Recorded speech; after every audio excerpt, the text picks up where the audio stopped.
लक्ष्मी जी ने बेलपत्र के वृक्ष के नीचे साधना करना प्रारंभ करा। जैसे ही माँ लक्ष्मी ने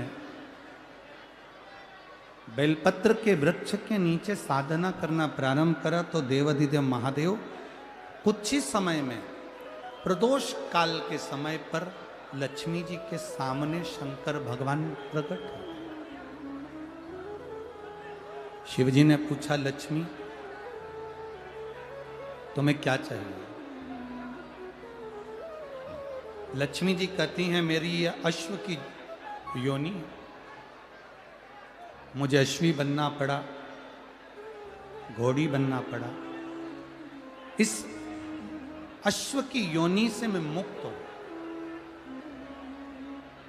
पर प्रभु इस अश्व की योनि से मुक्त तो हूं, पर मेरे प्रभु ने मुझे घोड़ी बनाया है, अश्व बनाया है। मैं चाहती हूं मेरे नारायण मुझे इसी घोड़ी की योनि में, अश्वी की योनि में प्राप्त करें। इस घोड़ी की योनि में, इस अश्वी की योनि में मेरे स्वामी, मेरे नारायण मुझे प्राप्त। ठीक है, भगवान भोलेनाथ जी ने कहा, आप चिंता ना करें। जिस प्रदोष काल में आप बेलपत्री के वृक्ष के नीचे आती हो,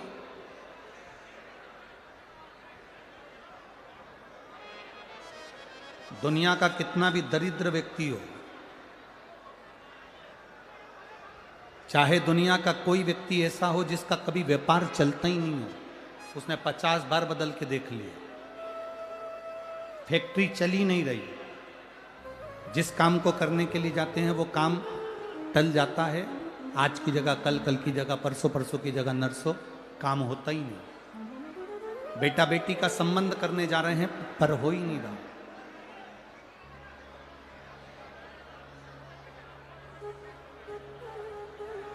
कितना भी दरिद्र से दरिद्र व्यक्ति है, कितना भी दीन से दीन व्यक्ति है, एक नियम वो अगर अपनी जिंदगी में बना ले,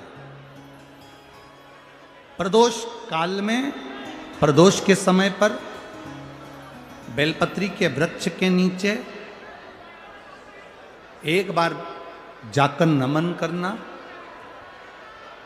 और प्रदोष काल में शंकर भगवान के मंदिर में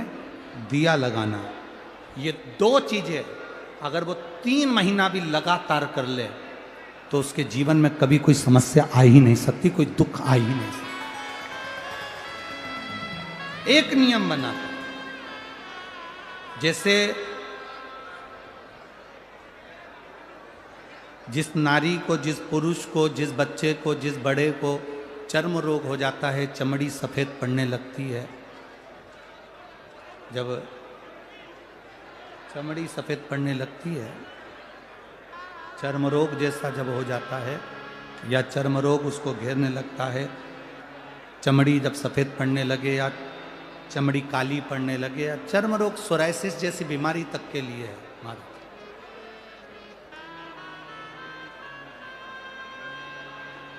बेलपत्री के वृक्ष के नीचे की मिट्टी, बेलपत्री के वृक्ष के नीचे की मिट्टी, उसको जिस पात्र के अंदर शिवलिंग बनाने के लिए हम गलाएं, जिस पात्र के अंदर हम शिवलिंग बनाने के लिए उसको गलाएं और शिवलिंग का निर्माण कर कर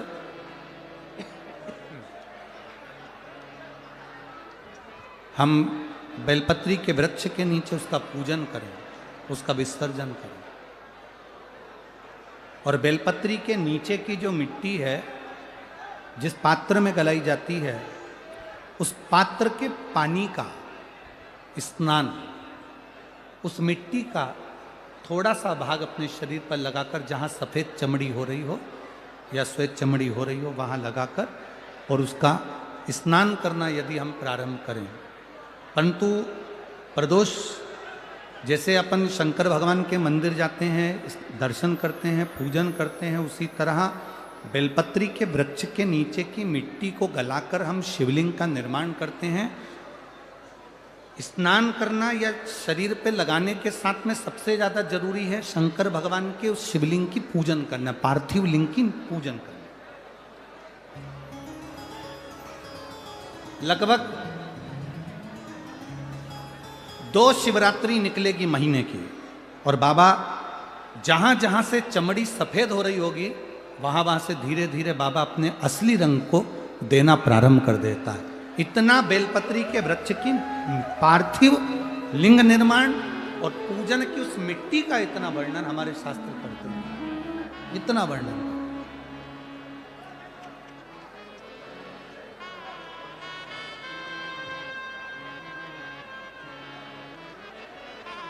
शिव कथा कह रहे, शिव महापुराण की कथा वर्णन कर रहे। स्वयं भगवान देवादिदेव महादेव ने नारायण से जाकर प्रार्थना करी। स्वयं भगवान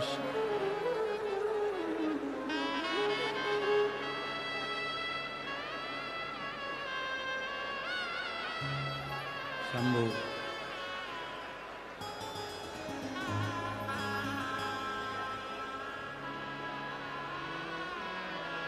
स्वयं भगवान शंकर ने नारायण से जाकर प्रार्थना करी कि माता लक्ष्मी आपके लिए तप साधना कर रही हैं,